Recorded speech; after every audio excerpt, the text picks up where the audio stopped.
j'ai le plaisir donc d'accueillir, avant de commencer cette table ronde, et puis je vais vous présenter, François Pélissier. Donc, vous êtes président de la CCI, Chambre de commerce et d'industrie de Grand Nancy Métropole, Meurthe et Moselle. Merci d'être avec nous et pour ce petit mot d'ouverture. Bonjour à tous. Est-ce que vous m'entendez bien? Parfaitement. Parfait. Ben, écoutez, je vous salue tous et toutes dans vos grades et qualités, bien sûr. Je salue la FFIE, Anitech et ProBTP. Et un petit clin d'œil au passage à Serge Campos et Dominique Mathieu, qui interviennent là, je crois, tout à l'heure. Ce sont deux chefs d'entreprise qui comptent et qui sont reconnus sur notre territoire. Et je suis ravi qu'ils soient avec vous ce matin. Ben écoutez, moi je suis très heureux, simplement quelques mots, vous dire que c'est un enjeu, là, votre thématique, qui constitue un des grands paradigmes de demain, ça c'est incontestable, et je suis très heureux pour une triple raison en fait. La première, c'est que la Chambre de commerce est assez engagée dans toutes ces thématiques de transition et de mutation, puisqu'on a créé une filiale en fait qui s'appelle Transition pour accompagner tous les porteurs de projets et les sensibiliser sur eh bien justement l'économie d'énergie, leur basculement vers énergie renouvelable, vers tout ce qui est adaptation de leur habitat, qu'il soit effectivement tertiaire, logement ou industriel. Et puis en tant que président fondateur du groupe Ecologia Techniwood il y a une dizaine d'années, où on était pionnier sur la construction industrielle biosourcée, eh bien on a été confronté à travers nos 150 références au thème que vous abordez ce matin. Et j'ai toujours comme ADN en fait une équation que je pense qui est le paradigme de nos enjeux de demain et de nos défis, qui s'appelle PE au cube. Alors, ça ne fera peut-être pas autant fortune que E égale MC2, mais je vous la livre quand même. PE au cube, ça veut dire performance écologique, énergétique et économique. C'est que je pense que demain, l'enjeu, ce n'est pas de savoir faire des super bâtiments écologiques ou de faire des super bâtiments énergétiques ou de faire des super bâtiments écologiques, économiques, c'est de faire les trois en même temps. Et là, ça commence à être compliqué, et ça fait plusieurs années qu'on est sur cette équation. Et ben, l'écologie, on voit bien qu'à travers les matériaux sains, les matériaux biosourcés, renouvelables, diminuer l'emprise du béton, etc., c'est engagé avec le plan climat. Énergétique, on voit bien que consommer moins, consommer mieux, essayer d'améliorer la performance des bâtiments et leur durabilité. Et puis sortir une équation économique, parce que, et particulièrement dans la construction bois, on est bien placé pour le savoir, les doux rêves, à un moment donné, il y a toujours un bilan économique qui vous rattrape et qui fait que on ne peut pas faire ce qu'on veut. Et mon expérience m'a montré que vous étiez, vous, électricien, bien au cœur de cette mutation, parce qu'en fait, aujourd'hui, quand l'enveloppe est bien maîtrisée, on a un gros défi, effectivement, d'installation. Et on a vu que par un certain temps, il y avait beaucoup d'installations finalement assez compliquées à maintenir, pas forcément toujours fiables, et que votre responsabilité, elle est au contraire de nous accompagner et d'accompagner toutes les maîtrises d'ouvrage et tous ceux qui construisent pour trouver des solutions éprouvées, dont la maintenance est quand même relativement abordable en termes de technicité, tellement les systèmes sont devenus souvent complexes sur tout ce qui est chauffage et puis courant faible, courant fort, avec l'impérieuse nécessité de limiter ses consommations. Hein. Tout le monde sait maintenant qu'on va prendre des augmentations substantielles sur le prix de l'énergie dans les 10 prochaines années. Et je pense qu'il faut qu'on s'attende, notamment en France, à ce que dans une échelle assez courte, on finisse par avoir un doublement des prix sur 5 à 10 ans. On va avoir un doublement des prix de notre énergie. Donc, il va bien falloir trouver des solutions. Et je trouve qu'associer cet enjeu PE au cube à un enjeu de confort de vie, de logique habitabilité de qualité, pour tout un chacun et pas seulement ceux qui ont un pouvoir d'achat au-dessus de la moyenne, ça consiste effectivement à un défi que votre profession va relever avec d'autres, bien évidemment, mais véritablement quelque chose de très enthousiasmant et de très motivant pour tous ceux qui participent ce matin à cette séance de travail. Donc, je vous souhaite de bien cogiter. Je rappellerai Dominique et José pour voir quelles sont les conclusions de vos échanges et voir si la Chambre de commerce, à travers quelques éléments que vous pourriez soulever, peut vous aider à promouvoir vos solutions auprès de toutes les PME, TPE du département pour qu'elles se mettent en marche aussi et envisagent des solutions nouvelles.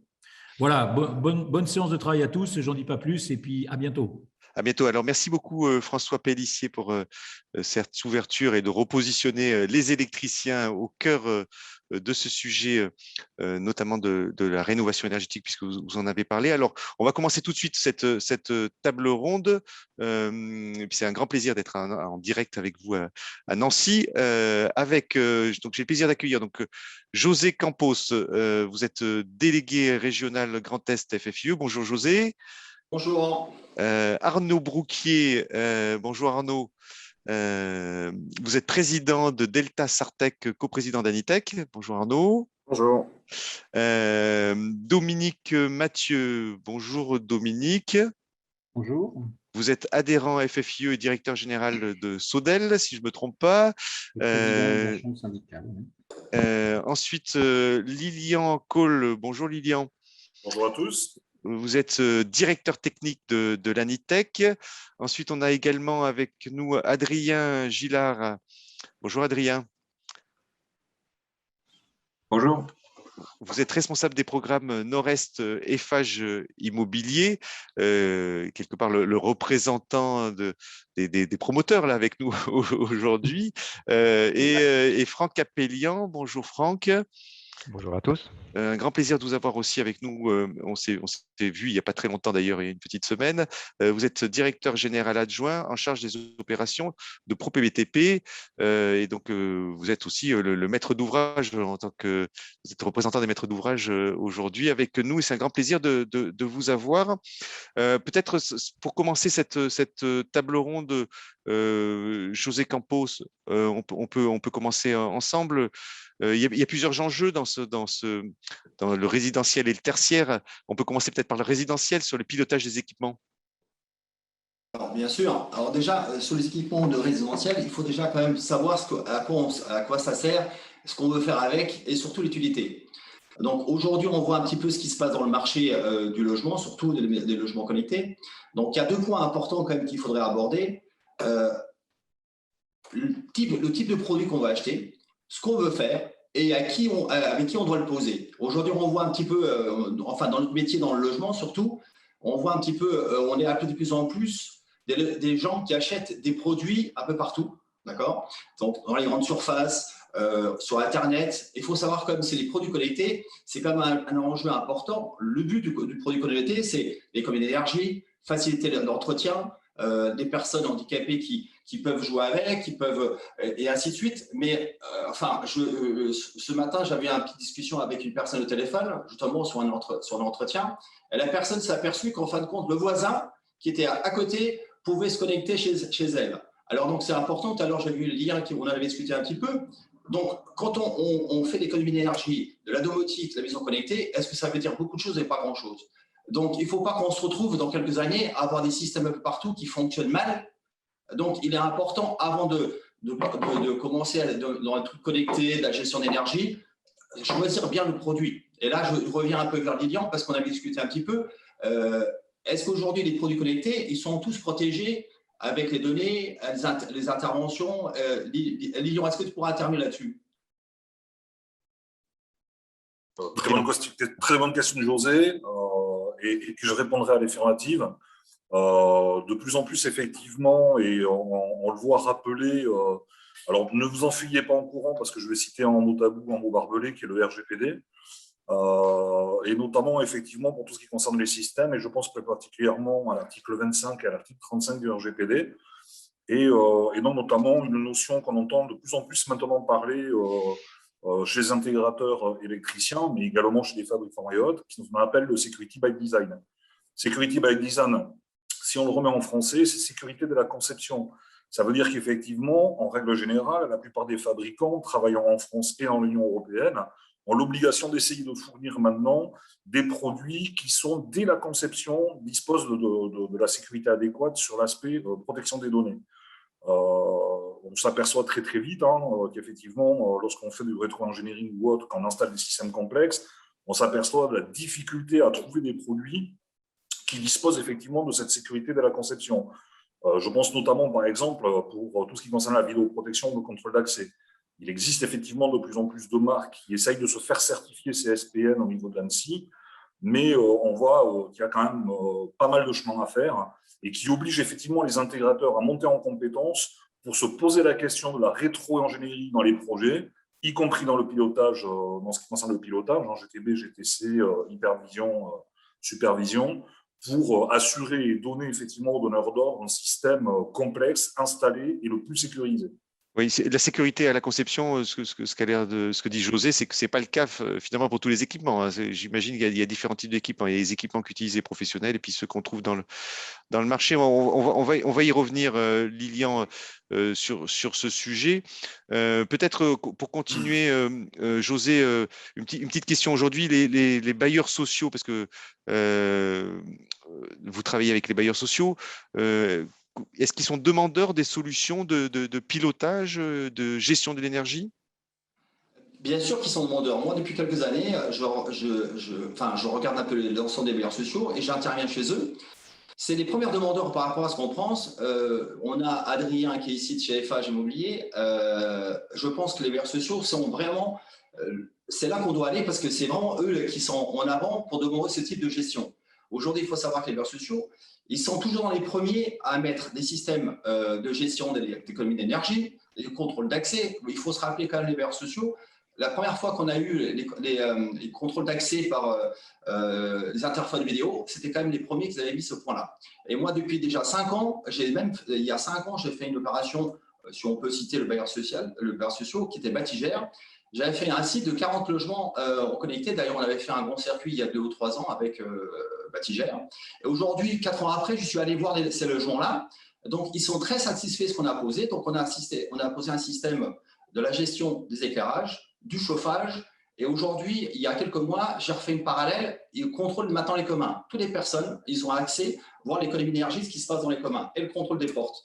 Donc, ça veut dire qu'aujourd'hui, plus ces investissements qu'ils ont faits, ils sont aperçus qu'en 3 ans, l'économie d'énergie dans les parties communes, bien sûr qu'il n'y a pas que le système de connecter la gestion de la domotique, il y a aussi bien sûr l'éclairage qui va en parallèle, parce qu'aujourd'hui, quand on parle de domotique, la gestion d'éclairage, il y a aussi le produit final, donc le type de chauffage, le type d'éclairage, les lumières. Donc il faut que tout ça soit interconnecté entre la gestion du chauffage, la gestion de la domotique et même les volets. Aujourd'hui, on s'aperçoit qu'on a aussi la gestion des volets, mais on a des problèmes avec certains fabricants de volets où la compatibilité ne se fait pas. Donc, j'espère qu'un jour, tous les protocoles entre le chauffage et la gestion seront plus ouverts, ce qui nous facilitera, nous, les électriciens, à intervenir plus facilement, aussi bien dans les bailleurs sociaux que des gros investisseurs comme FH, comme Bouygues, et ainsi de suite. Donc, pour terminer, oui, les bailleurs sociaux sont très demandeurs du logement connecté. Alors, pourquoi? Parce que simplement, il faut savoir aussi que les bailleurs sociaux, leur premier caractère, c'est qu'ils ont des locataires qui vieillissent, et ils n'ont pas envie que ces locataires qui vieillissent partent ailleurs. Donc, aujourd'hui, ils sont en train d'améliorer ces logements-là, donc leur apporter des services, la gestion des éclairages, la gestion du chauffage et d'autres services. Donc, nous, les électriciens, avec les bailleurs sociaux, il faut savoir que les bailleurs sociaux, c'est aussi des entreprises. Donc, ils n'ont pas envie que leurs locataires partent ailleurs. Donc, ils sont tous les bailleurs sociaux. J'ai fait il y a quelques mois avant les vacances au mois de juin. J'ai eu 5-6 bailleurs sociaux. On leur a expliqué un petit peu ce qu'il fallait faire pour les personnes âgées pour qu'ils restent chez eux. Et bien sûr, la partie domotique et la gestion, ils sont très intéressés avec ce système-là. Ah bah, on va y revenir alors du coup sur ce sujet effectivement sur les personnes âgées. D'ailleurs, ça faisait l'objet d'une conférence lundi de la semaine dernière sur les seniors et le maintien à domicile en partie. Dominique Mathieu, si on fait un parallèle finalement, la GTC dans le tertiaire, parce que vous êtes un spécialiste du tertiaire, c'est des choses ça existe depuis 25 ans, il n'y a rien de très nouveau. Qu'est-ce qu'amène peut-être le numérique dans le fonctionnement des systèmes connectés, des pilotages des équipements? Oui, bonjour à tous. Donc, moi, ce que je pourrais dire, je rebondirai un petit peu sur l'introduction toujours performant de notre François Pélissier sur l'approche énergétique, économique et écologique. Nous sommes des électriciens. Il manque un acteur important autour de la table, c'est les gens qui font du CVC, quoi. N'oublions pas que nous pilotons des installations qui ne sont pas de notre construction. Alors, c'est vrai que ça fait 25 ans, mais il y a 25 ans, on avait un peu plus de chauffage électrique, donc on avait des installations, je dirais, où les électriciens avaient la totalité de la chaîne. Aujourd'hui, la problématique qu'on rencontre dans le tertiaire, dans les ouvrages fonctionnels, c'est de faire de la supervision et non plus de la gestion technique, mais d'aller interconnecter différents systèmes fournis par le lot CVC, avec sa système de climatisation, de ventilation, de chauffage, et remonter tout ça sur des superviseurs qui, eux, donc on est sur des problèmes plutôt de protocole, de compatibilité numérique. Donc le numérique nous permet de faire tout ça aujourd'hui, mais on est dans le maillon, au niveau tertiaire, une couche supérieure. Alors après, on vient piloter également des équipements qui nous appartiennent, hein, que ce soit le contrôle d'accès, la vidéosurveillance, des équipements plus électriques. Mais le gros du morceau, et ce qui justifie aujourd'hui financièrement, économiquement l'opération, ça reste quand même le lot CVC.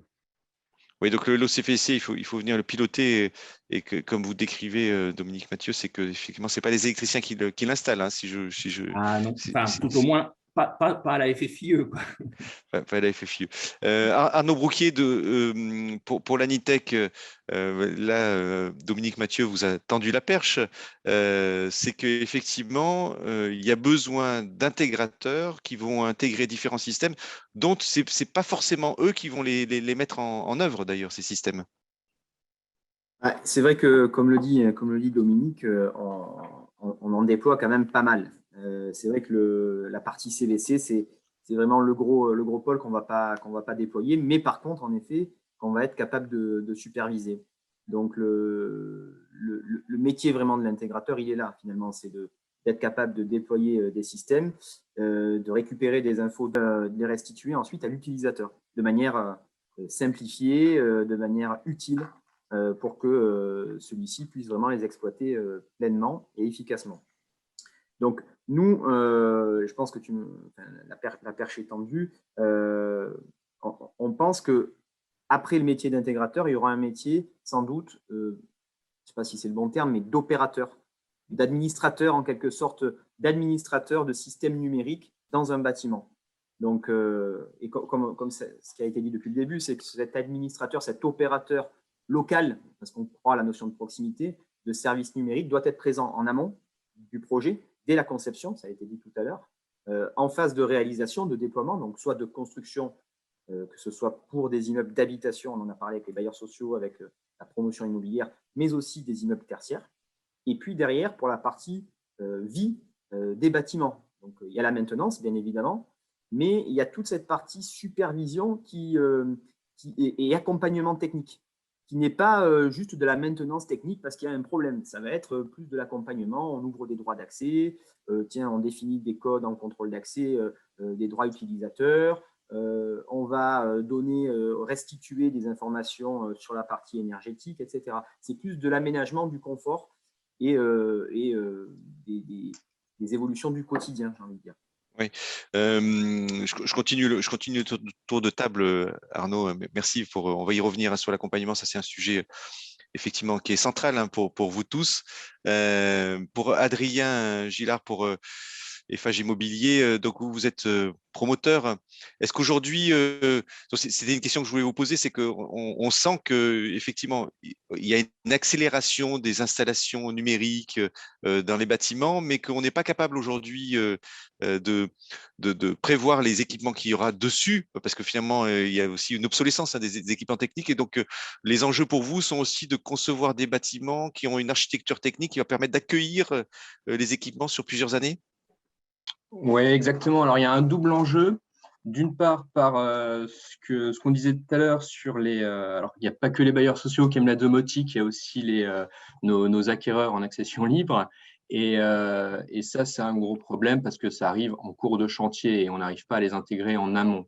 Et c'est là où, avec les belles entreprises et nos partenaires comme M. Campos, on travaille sur l'intégration au fur et à mesure du chantier. Et l'autre pendant, c'est effectivement l'intégration vis-à-vis des réglementations futures, notamment la RE 2020. Et là, ça touche aussi à ce que disaient M. Mathieu et M. Brouquier sur, il y a ce binôme CVC et LEC qui est très important pour nous. Et pourtant, on ne le maîtrise pas, on n'est que maître d'ouvrage. Donc, on est spécialiste en rien, mais on s'intéresse à tout. Et là, c'est vrai que c'est aussi des gros sujets pour nous. C'est comment construire un bâtiment finalement évolutif Oui. dans la construction, mais aussi, comme disait M. Brouquier, sur sa maintenance après. Ouais. Aujourd'hui, les maîtres d'ouvrage vous demandent des équipements entièrement, des bâtiments entièrement connectés. Est-ce qu'il y a une grosse demande sur lesquels on peut piloter tous les équipements? Là, on a parlé tout à l'heure de volets roulants ou d'autres équipements. Alors, c'est une vraie demande de nos acquéreurs. Pour l'instant, ça reste des systèmes assez simples, les volets roulants. On peut associer, alors qu'on va avoir le suivi de la consommation d'énergie. Mais à terme, on aimerait aussi faire finalement une offre de base et directement intégrée de série, entre guillemets, sur nos logements, sur tout ce qui est luminaire. Et après, sur d'autres particularités de logement, on parlait tout à l'heure des personnes avec des handicaps ou alors pour des résidences accès un peu plus seniors. Effectivement, c'est une demande de nos clients, mais aussi des collectivités quand on s'implante sur leur territoire. Ouais. Arnaud. Oui, j'ai une question justement pour Adrien, pour comprendre. Parce que là, depuis tout à l'heure, vous parlez plus de besoins dans le logement, à l'intérieur du logement, donc le smart home. Oui. Et on parlait un peu plus précédemment plus de la gestion technique du bâtiment en lui-même, donc des parties communes, des accès, des données de performance énergétique du bâtiment. C'est quoi aujourd'hui les attentes finalement de vos clients, que ce soit des acquéreurs ou des investisseurs côté immobilier?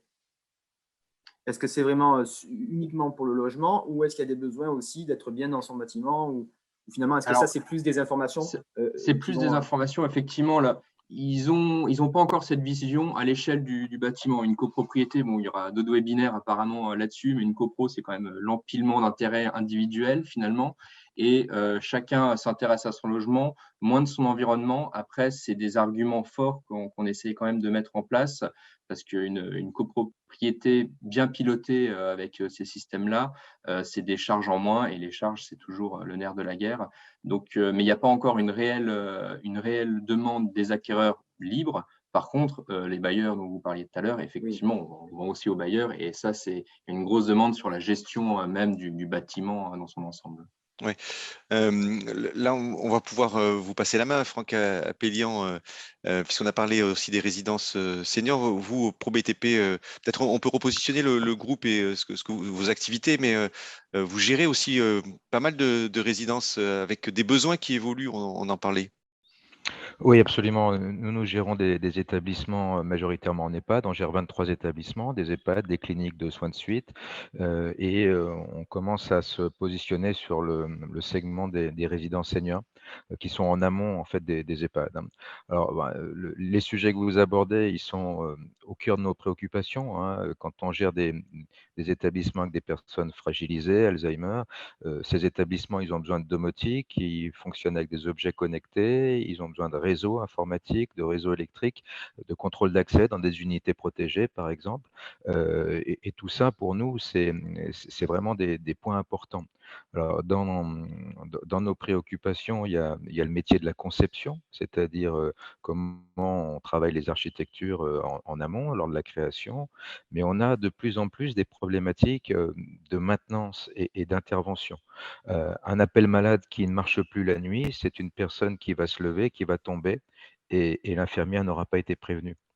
Et derrière, on a un enjeu de responsabilité pénale, de décès, de choses de ce type-là. Vous voyez, c'est tout bête, mais la continuité de service et la capacité à intervenir vite sur des choses qui peuvent avoir des enjeux vitaux, c'est pas quelque chose qui est facile dans nos établissements. Pareil, quand on a des coupures de réseau, de réseau informatique ou de choses de ce type-là, c'est des enjeux. Donc, de plus en plus, on travaille, on est attentif en tout cas, et avec la profession du bâtiment à essayer d'avoir à la fois la conception, la performance et puis la maintenance. Et puis peut-être un dernier point, mais vous le savez, on a de plus en plus d'utilisation d'objets connectés, les familles veulent avoir des tablettes, etc. Et à la base, ça nous renvoie à quelles sont nos infrastructures réseau. Il faut du haut débit, il faut du sécurisé, il faut tout un tas de dispositions que tous les établissements n'ont pas et sur lequel il faut travailler en amont parce que demain, ça va être incontournable d'avoir ce niveau de qualité.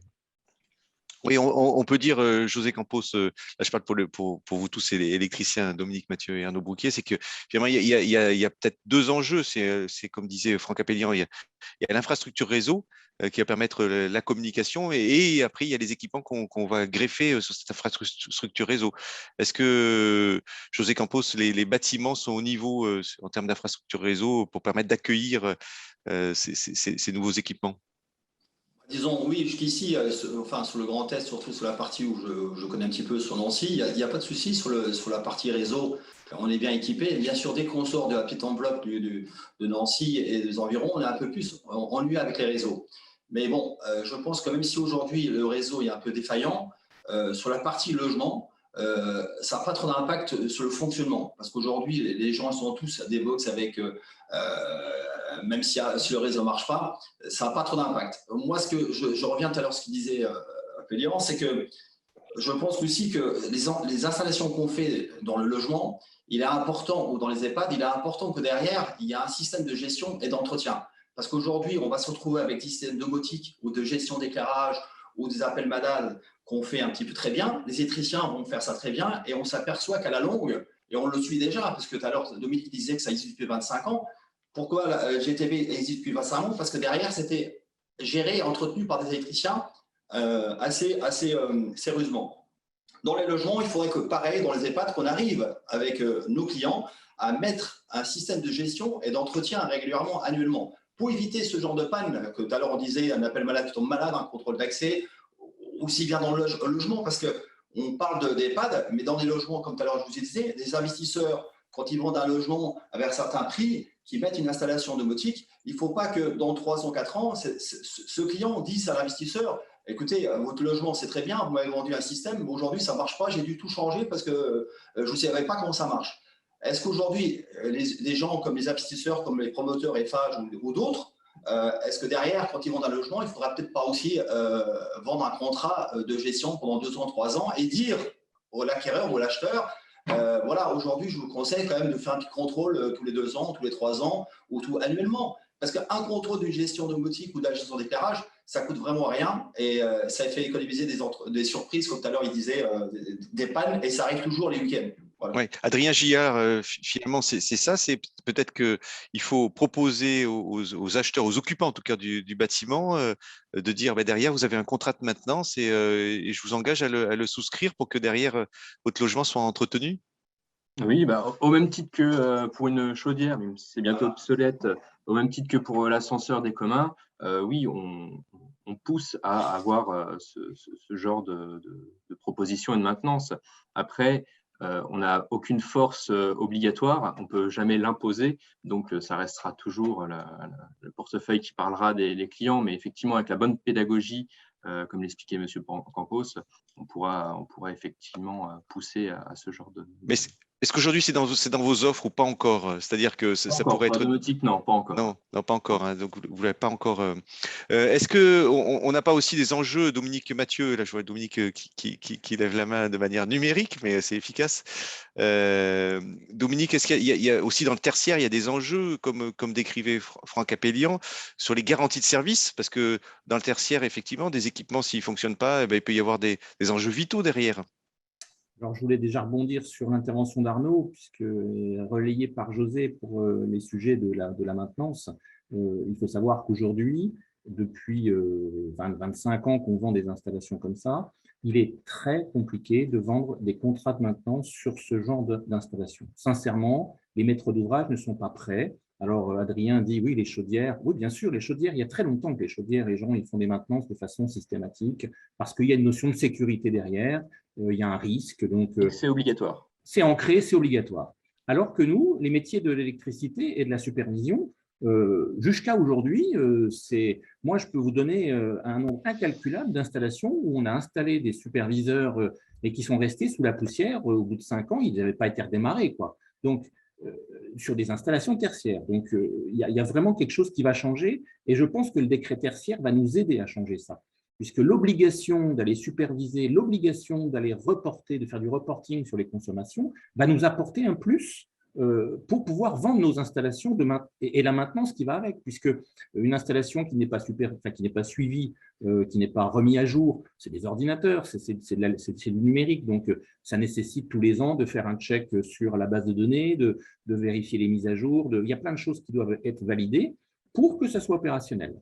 Alors maintenant, M. Appelian, pour ce qui est de des métiers de la santé, nous réalisons, nous, des hôpitaux, des EHPAD, bien sûr. La continuité de service, elle commence déjà sur l'énergie, c'est-à-dire que l'électricité, hein, et c'est pareil, on vend des contrats de maintenance, je vous invite à nous appeler si vous avez besoin, pour ces installations, qu'elles soient courant fort, mais également courant faible.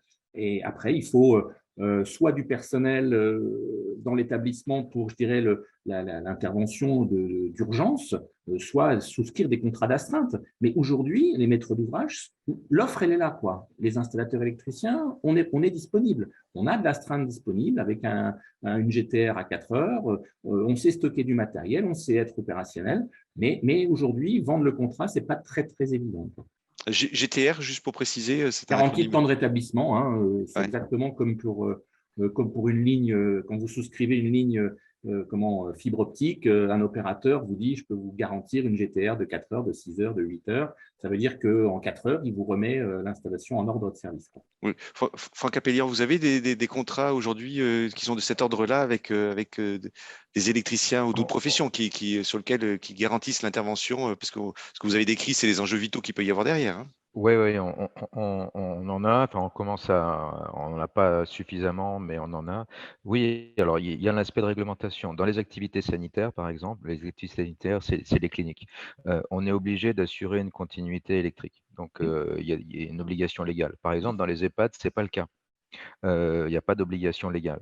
Donc, par contre, on sait très bien la difficulté si on a des coupures, des choses comme ça. Alors, toutes les installations que vous mettez en œuvre, elles sont essentielles, mais moi, je crois qu'il y a ce que vous avez dit, c'est alors pour les particuliers, c'est peut-être différent, mais pour des professionnels de santé, être proactif là-dessus et plutôt qu'intervenir en curatif, faire du préventif avec des contrôles, traiter avec des opérateurs, voilà, on met un système en place et on évite d'avoir la panne qui va arriver le dimanche de la nuit à 2 heures du matin. C'est des choses qui doivent rentrer dans notre modèle économique. Hein, il faut travailler là-dessus, mais ça doit rentrer. Donc oui, c'est important et on a alors les réseaux téléphoniques aussi, pareil, hein, on a selon les régions, selon les endroits, des difficultés un peu plus marquées que d'autres, quoi, hein. Est-ce qu'en faisant, c'est Arnaud Bocquier, aussi en mettant ces systèmes, on ne peut pas avoir une forme de prédiction, de meilleure gestion du bâtiment pour éviter, comme on disait, comme disait Franck, c'est qu'il y ait la panne qui intervienne au mauvais moment. Est-ce qu'il y a une forme d'intelligence artificielle, alors j'aime pas le mot, mais en tout cas d'algorithme qui permet de faire des prédictions? Alors, oui, bien évidemment. Mais je rebondis sur ce qui a été dit. Alors, dans la partie tertiaire et pour les bailleurs sociaux, moi, je trouve qu'au contraire, l'évolution technologique est en train de nous aider à presque 8 ou 9 fois sur 10 prendre un contrat de maintenance derrière. C'est-à-dire que quand on fait des travaux, de contrôle d'accès, de vidéo portier, de gestion de technique de bâtiment, de supervision, de vidéoprotection, honnêtement, on arrive très souvent à prendre des contrats de maintenance. Alors, je ne suis pas dans le grand test, mais là, je parle vraiment des bailleurs sociaux et du tertiaire, que ce soit le médical ou le scolaire, ou les entreprises, les entrepôts logistiques, etc. Donc, bien évidemment, aujourd'hui, on a des outils qui nous permettent d'avoir des informations en temps réel, voire même des outils de prédiction pour qu'on puisse justement corriger le tir. Et la fameuse anecdote du technicien qui arrive le lundi matin sur site et le client il n'est même pas informé qu'il y a eu un problème dans le week-end. Donc ça, on est capable de faire tout ça. Mais je reviens sur ce que j'ai dit tout à l'heure. Pour moi, l'évolution, elle va non pas sur systématiquement mettre des contrats de maintenance. Déjà, c'est une première étape, mais c'est plus pour proposer à nos clients une sorte de direction technique du numérique externalisée. C'est-à-dire qu'on va gérer pour lui tous les flux numériques dans son bâtiment. Parce que là, on va avoir de plus en plus de services. Alors, comme je le dis à chaque fois, On connaît aujourd'hui les solutions et les systèmes qui existent. Par contre, on ne sait pas ce qui va sortir d'ici 2 ans, 3 ans, 4 ans. Personne n'est capable de le dire. Ça va tellement vite qu'on ne peut pas le prédire. Par contre, on peut créer l'infrastructure numérique dans chaque bâtiment d'habitation ou tertiaire qui va bien et qui va être capable, au fur et à mesure de l'évolution du temps, d'accueillir les nouvelles solutions, les nouveaux services dont les usagers, habitants ou entreprises ou collectivités, etc., auront besoin. Donc, il va falloir des gens qui accompagnent ces clients-là, non pas que pour des problèmes techniques, mais pour justement des réglages, des optimisations. Je parle dans les maisons de retraite, par exemple, ou dans les hôtels, tout ce qui est IPTV. IPTV, avoir une chaîne interne, diffuser de l'information, adapter, tout ça, ce n'est pas du dépannage, mais c'est du confort et de l'exploitation. Voilà. Donc, la maintenance et l'accompagnement en tant qu'administrateur ou direction technique du numérique externalisé, si on veut. Ouais. José Campos, c'est un changement aussi de métier pour les électriciens. Vous, en tant que délégué régional FFIE, il faut accompagner aussi une filière qui change aussi. Il y a les équipements qui évoluent, mais il y a des électriciens qui se forment aussi à ces nouvelles techniques. Bien sûr, aujourd'hui, la FFIE fait un gros travail derrière. Beaucoup d'électriciens sont formés et ça n'arrête pas. De toute façon, les électriciens, ils seront toujours obligés de se former parce que quasiment tous les 3 mois ou tous les 6 mois, l'ensemble des électriciens, ils ont tous une formation. Ça, il n'y a pas de souci. Hein. Je pense que les électriciens, ils seront prêts et ils seront toujours prêts à recevoir tout ce qui sort de nouveau. Comme tu dis tout à l'heure, dans 2 ans, on ne sait pas ce qui va sortir. Mais nous, les électriciens, on sera prêts, quoi qu'il arrive. Ce que je veux dire par là, c'est que ce n'est pas trop la formation des électriciens, c'est plutôt une communication qu'il faudra avoir à l'extérieur avec nos clients. Parce qu'aujourd'hui aussi, quand on forme nos électriciens et que quand on voit les électriciens qui restent dans leur coin, puisque c'est des marchés qu'ils n'arrivent pas à aller en amont, ce n'est pas que la formation qui est importante. Parce qu'aujourd'hui, si vous discutez avec 10 électriciens, et 9 sur 10, ils sont formés, ils connaissent les produits, et ainsi de suite. Ce que les électriciens ils ont du mal, c'est surtout le client final. Il ne faut quand même pas oublier que le principal, ce n'est pas trop nos entreprises. Ce qui est important, c'est les clients. Tout à l'heure, vous voyez, Franck, c'est quelque part directement, c'est un client. C'est le client là qu'on devrait former, informer ce qui existe. Et le but aussi de ce qu'on doit, aujourd'hui, quelqu'un qui prend une maison ou un appartement ou une gestion du GTB sur les communs, on est tous des techniciens, on sait de quoi on parle. Mais est-ce que le client final sait ce qu'il achète et sait ce qu'il veut? Est-ce qu'aujourd'hui, peut-être aussi, on devrait peut-être un petit peu plus passer le temps? Est-ce qu'il n'y aurait pas besoin peut-être une formation à nos techniciens, parce qu'on est tous des techniciens, de prendre un peu de temps et expliquer au client exactement un peu ce qu'il veut? Parce que vendre une GTV, vendre une domotique dans une maison ou dans un logement ou dans les parties communes, déjà en premier temps, pour moi, il me semble déjà il faudrait qu'on sache écouter le client, ce qu'il a besoin, et pas forcément aller vendre une grosse installation, déjà satisfaire déjà sa petite demande et après le faire très bien. Et ce client-là, au fur et à mesure, il va connaître son installation, il sait ce qu'il veut, et puis après, peut-être dans les prochains temps, on vendra autre chose. Mais il ne faut pas seulement, on parle d'économie d'énergie, de gestion de GTB, et ainsi de suite. Donc, pour moi, dans mon milieu à moi, je rencontre beaucoup de plus de gens, quand on leur vend des installations, la plupart des gens, ils ne savent même pas ce qu'ils ont acheté. Donc, ça peut avoir un impact aussi sur nos métiers. Et tout à l'heure, tu disais, Arnaud, que dans 2 ans, on ne sait pas ce qui va se passer. Si aujourd'hui, déjà, on n'arrive pas à communiquer avec nos clients, pas forcément vendre, à communiquer avec nos clients, ce qui existe aujourd'hui, c'est déjà plus important. Donc oui, les électriciens sont prêts pour demain à installer des gestions ou de la domotique ou ainsi de suite. Mais aujourd'hui, il faut peut-être qu'on apprenne à écouter nos clients et pas forcément vendre ce qu'on a besoin.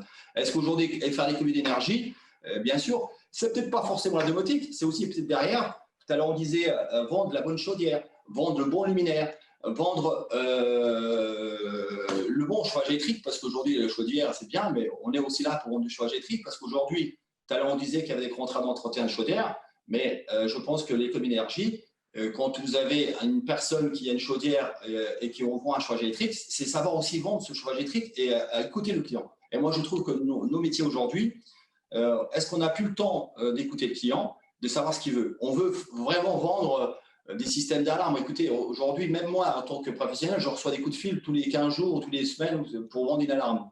Mais la personne qui vend l'alarme là, elle ne m'écoute pas. Elle va vendre une alarme. Alors, il ne faut pas que nous, dans le métier d'électricien, on fasse comme ces gens-là. écoutons nos clients et mettons-leur ce qu'ils ont besoin et pas forcément tout d'un coup le chauffage, l'énergie et ainsi de suite. Petit à petit, on va économiser l'énergie. Et comme tu disais, ce n'est pas non plus de faire un forcing. Dans 2 ans, il y aura peut-être d'autres énergies qui vont arriver. Oui, Dominique Mathieu, quand on dit le client final, il faut l'écouter. Est-ce qu'il ne faudrait pas, là je parle même pour Adrien Gillard, est-ce qu'il ne faudrait pas qu'on travaille ensemble, les électriciens et les maîtres d'ouvrage, avant de concevoir le bâtiment, avant le cahier des charges, pour dire voilà, il y a des nouvelles choses qui existent, le maître d'ouvrage n'est peut-être pas forcément au courant de ces nouveautés, c'est l'électricien qui va lui faire découvrir et puis voir l'intérêt et puis il va décider ou pas, le maître d'ouvrage, de l'intégrer dans son cahier des charges. Est-ce que ça se passe comme ça aujourd'hui ou est-ce que ça ne devrait pas se passer plus comme ça? Bien sûr que si, que ça se passe comme ça. On oublie aussi un acteur important de la construction, c'est la maîtrise d'œuvre. Ouais. Aujourd'hui, quand on construit un établissement, un maître d'ouvrage fait appel d'abord à un maître d'œuvre, c'est-à-dire un architecte avec son équipe de bureaux d'études, et notamment des bureaux d'études techniques pour les fluides qui sont les CVC et l'électricité. On a des BET qui sont compétents, il y en a qui le sont moins. Voilà, c'est un peu comme partout, hein. Donc, on se retrouve avec des cahiers des charges dans les électriciens sur des bâtiments, enfin, tous les établissements que nous, on réalise, il y a déjà des pièces techniques qui sont construites. Donc, la discussion entre le maître d'ouvrage et la technique, elle est faite avec la maîtrise d'œuvre d'abord. Nous, on arrive en second lieu. Alors après, on peut corriger le tir. Ça nous arrive fréquemment d'apporter notre pierre à l'édifice en disant, bon, voilà ce que vous avez prévu, nous, on vous propose telle solution, on adapte un petit peu le choix qui a été fait initialement, sans froisser le bureau d'études, mais en apportant notre pierre à l'édifice et notre compétence et notre histoire, quoi. De toute façon, une gestion technique de bâtiment, je le disais tout à l'heure, historiquement, c'était quelque chose que le client n'avait quasiment pas choisi. Et maintenant, il y a un vrai choix, quoi. C'est-à-dire que les maîtres d'ouvrage, pour des grands établissements, ils font le choix délibéré d'acheter ça, quoi. Donc, la démarche est complètement différente. Donc, elle est construite. José fait du logement, moi, j'en fais pas du tout.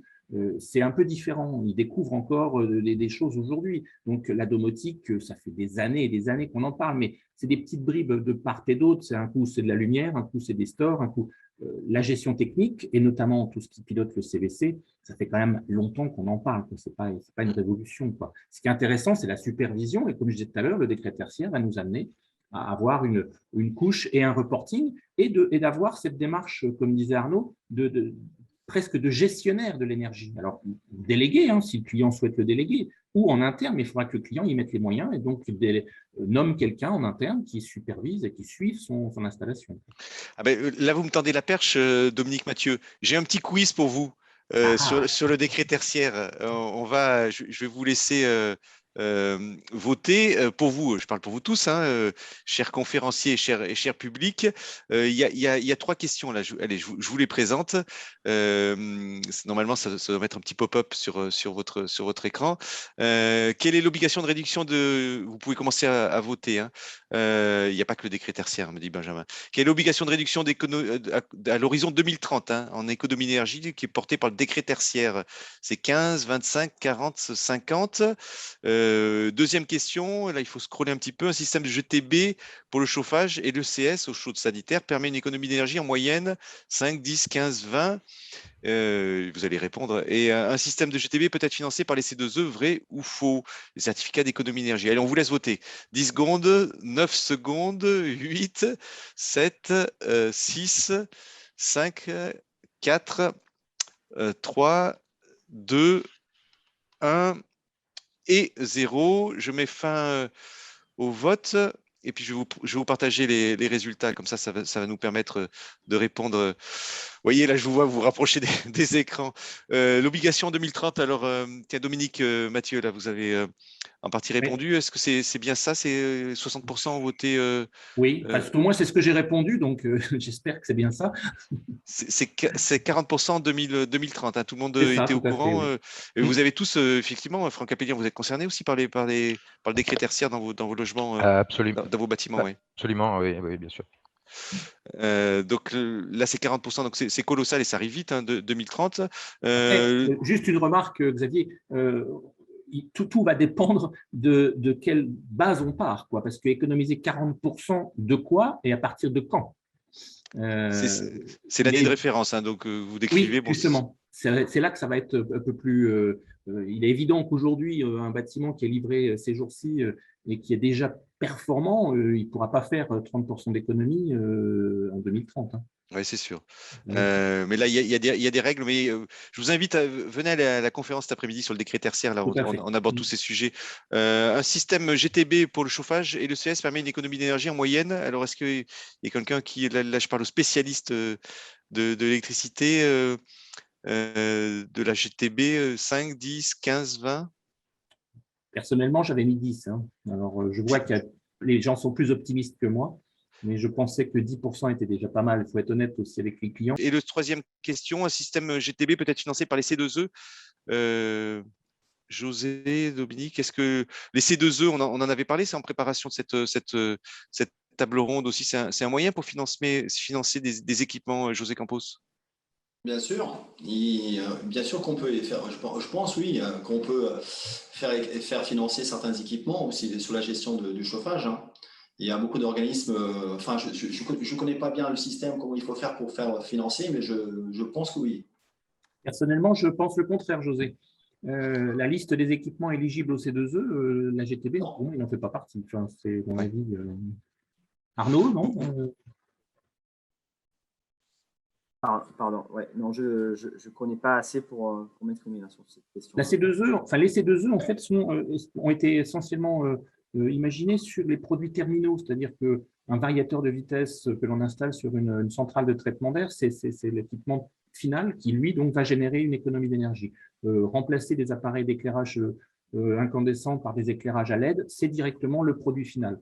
Une gestion technique de bâtiment, on est sur un pilotage, comment on va valider l'économie factuelle, quoi. Alors, on n'était déjà pas d'accord sur les 5, 10, 15%, donc je ne vois pas comment les C2E pourraient intervenir là-dedans. C'est mon avis. Hein. Je connais vraiment… Voilà, il faudra peut-être revenir sur ce sujet des équipements. Il y a une réponse là. Il y a Pierre-Yves Monlot. Oui, il y a bien une fiche C2E pour la GTB, elle évolue en ce moment. Voilà, Pierre-Yves Monlot, qui est l'Advance, qui va intervenir juste après. Il y a des questions qu'on peut prendre de Monsieur Bouchacha. Qui proposez-vous un système de gestion automatisé smart de remontée des consommations chauffage eau qui alerte en cas de dépassement des budgets? Effectivement, est-ce qu'on a des systèmes qui disent oui, vous dépensez trop et donc attention, ça va vous coûter cher? Est-ce qu'il y a quelqu'un qui veut répondre là-dessus, Arnaud? Oui, non, mais oui, ce sont des systèmes. Alors nous, on propose rien. Hein, on est juste des entreprises d'intégration et de maintenance. Mais oui, on peut le proposer si le besoin du client est celui-ci. On a tout à fait des indicateurs qui peuvent faire office vraiment de pédagogie pour l'utilisateur final, donc de sensibiliser sur des consommations pour petit à petit l'habituer à optimiser ses consommations. Ça, c'est possible. Oui. Une question, je vois d'ailleurs Damien Bizarre là, dans le chat qui dit il y a le BAT TH 116. Donc effectivement, on a la fiche C2E, on pourra aller voir. Est-ce qu'il n'y a pas un risque de se voir se multiplier, c'est Benjamin qui pose cette question, les profils de superviseurs, un premier pour le lot électrique, un deuxième pour le lot CVC, finalement de spécialistes. Hein. Est-ce que Arnaud Brouquier, finalement, ces technos sont complexes aussi, donc il faut avoir la capacité à pouvoir tout maîtriser? Oui, la capacité, c'est la capacité technique globale, je pense qu'il faut mettre en avant. Moi, je pense que non, il n'y aura pas une multiplication. Pour moi, il y aura un superviseur technique unique. On le voit si on prend l'exemple de tout ce qui est gros sites industriels ou gros entrepôts logistiques, grosses entreprises. Qu'est-ce qui se passe? Ils font appel à des facility managers. Le facility manager, typiquement, c'est ce que j'évoquais tout à l'heure, hein, c'est une direction technique numérique externalisée. On confie la gestion d'un bâtiment. Et le facility manager, il a ses propres compétences et celles qu'il n'a pas, il va les chercher ailleurs, tout simplement. Mais par contre, c'est lui qui centralise, c'est lui qui est l'interlocuteur unique pour le client final. Je pense qu'on aura des facility managers dans des bâtiments plus petits dans les prochaines années. Ouais. En termes de risque juridique, Lilian Cole, qui va porter ce risque? Est-ce que c'est le risque de cybersécurité, hein, là j'entends, ou de piratage. Est-ce que c'est le facility manager, c'est le maître d'ouvrage? Finalement, qui porte le risque de la protection des données? Ah, il faut ouvrir le micro. Pardon, très bonne question. Pour essayer de résumer, mais ça aussi, ça permettra d'abonder et de faire convergence avec tout ce qui a été développé jusqu'à maintenant. Et je serais tenté de dire, pour répondre à M. Franck Appelian, sur la problématique, un exemple qu'il a donné de manière assez précise, hein, finalement, sur les résidents d'EHPAD et autres. Donc, qu'on l'appelle assistance à maîtrise d'ouvrage sur le bâtiment connecté, qu'on puisse l'appeler échange donneur d'ordre, maître d'ouvrage avec l'intégrateur.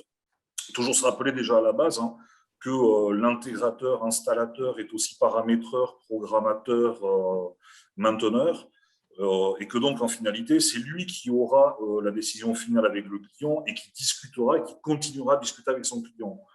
Donc, dans une démarche de gestion des risques, déjà pour commencer, effectivement, sur les aspects cybersécurité, protection des données, mais vous allez voir, ça peut converger plus vite.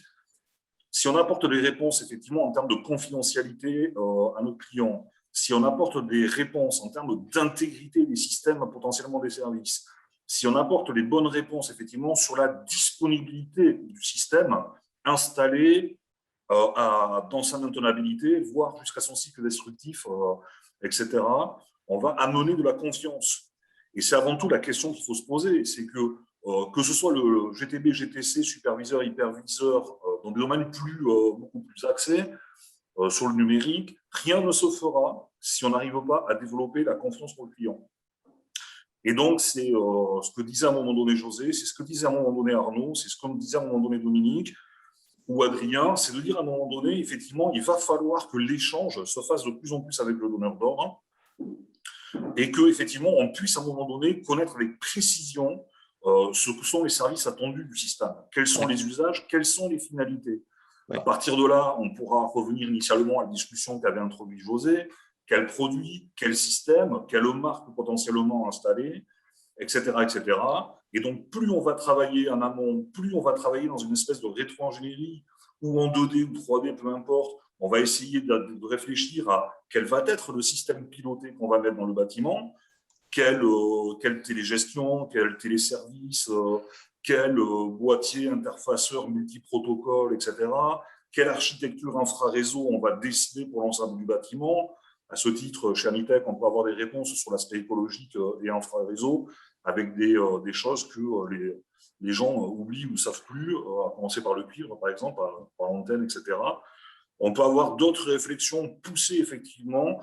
L'important, à un moment donné, c'est d'arriver à faire démonstration aux donneurs d'ordre que le système potentiellement qu'on va l'installer est totalement sécurisé. Oui, je vais revenir.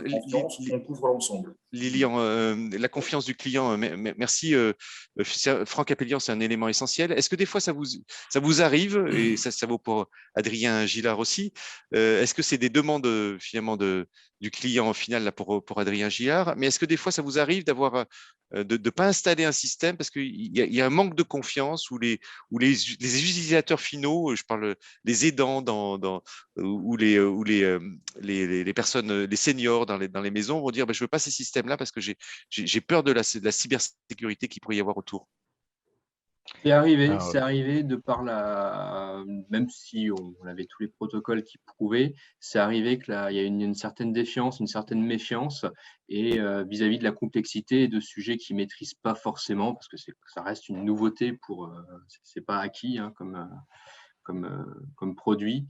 Et c'est vrai qu'il y a un gros travail pédagogique à faire. Et par contre, j'ai confiance dans le fait qu'il y a, comme vous l'expliquez, il y a des solutions qui existent et des solutions éprouvées et qui marchent en toute sécurité. Oui, Franck Appelian ? Oui, je partage. Ça arrive de temps en temps qu'on recule un peu hein, sur certaines solutions, peut-être par méconnaissance ou par manque de recul. Mais c'est en train d'avancer. C'est quand même, chacun commence à bien comprendre l'intérêt de ces systèmes, ils se fiabilisent, voilà. Mais il y a un travail peut-être pédagogique que vous pouvez porter et sur lequel lesquels nous aussi on peut être acteurs pour qu'on connaisse mieux les systèmes. Alors bien sûr, il y a tous les opérateurs, le bureau d'études techniques, etc. Mais au final, l'utilisateur, il faut peut-être des fois l'accompagner un peu pour qu'il ait une meilleure connaissance des dispositifs. Arnaud? Oui, je me dis qu'il y a une telle évolution technologique depuis quelques années, et c'est loin d'être fini, que justement l'étape en amont de communication entre le client et les différents acteurs est encore plus importante qu'il y a quelques années en arrière, pour vraiment cerner le besoin, cerner le fonctionnement et petit à petit élaborer, on va dire, une solution technique qui va bien et qui va être pérenne dans le temps pour le client et pour son utilisation. Voilà, du coup, on peut donner peut-être à José le mot de la fin là, sur cette conférence. José Campos, aujourd'hui, on a fait cette table ronde pour lancer ces questions, et parce qu'on va avoir d'autres interventions. Vous, les clients finaux, effectivement, est-ce que vous sentez des fois des freins autour des risques qu'il pourrait y avoir en termes de cybersécurité? Bien sûr, je pense que même c'est notre frein premier, parce que les gens aujourd'hui sont informés, ils écoutent ce qui se passe à la télé, et ainsi de suite. Donc, quand on veut vendre une installation, il est important, justement, j'insiste, pour qu'on arrive à vendre ces installations et qu'on prépare l'avenir dans 2 ans, 3 ans pour les communautés d'énergie. Il faut vraiment qu'on accompagne nos clients et qu'on leur fasse confiance, et que pour eux nous fassent confiance. Je pense que c'est comme dans un hôpital, il faut les accompagner, leur dire, voilà, il y a ce système-là, vous risquez rien, voilà les données, et ainsi de suite. Donc, en gros, pour ma fin à moi, pour qu'on s'en sorte et qu'on arrive à vendre et qu'on arrive à une maison ou un appartement qui arrive à être connecté, et il faut vraiment suivre nos clients et pas forcément forcer le client à l'installer, écouter le client et leur mettre à disposition et leur installer ce qu'ils ont besoin. Et voilà, c'est ça mon mot de la fin, c'est faisons petit à petit notre avenir. Commençons peut-être par mettre une ampoule connectée pour que les gens et dans quelques temps, dans quelques années, les gens seront prêts à avoir des maisons connectées et on arrivera à nos 40% d'énergie sans aucun problème. Et bien sûr, il faut aussi leur parler des produits. Le produit qu'ils achètent ou ils installent est très important.